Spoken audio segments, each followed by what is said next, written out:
आणखी एक महत्त्वाची बातमी, सलमान खाननं बलुचिस्तानला स्वतंत्र केलंय।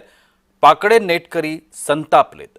सौदी अरबच्या रियाद या ठिकाणी आयोजित केलेल्या जॉय फोरम 2025 मध्ये अभिनेता सलमान खान उपस्थित होता।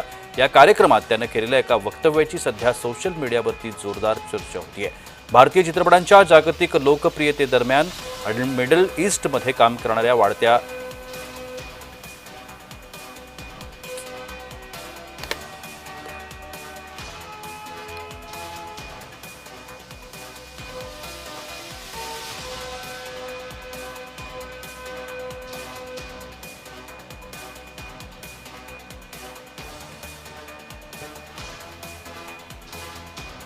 सौदी अरबच्या रियाद या ठिकाणी आयोजित केलेल्या जॉय फोरम 2025 मध्ये अभिनेता सलमान खान उपस्थित होता। या कार्यक्रमात त्याने केलेल्या एका वक्तव्याची सध्या सोशल मीडियावरती जोरदार चर्चा आहे।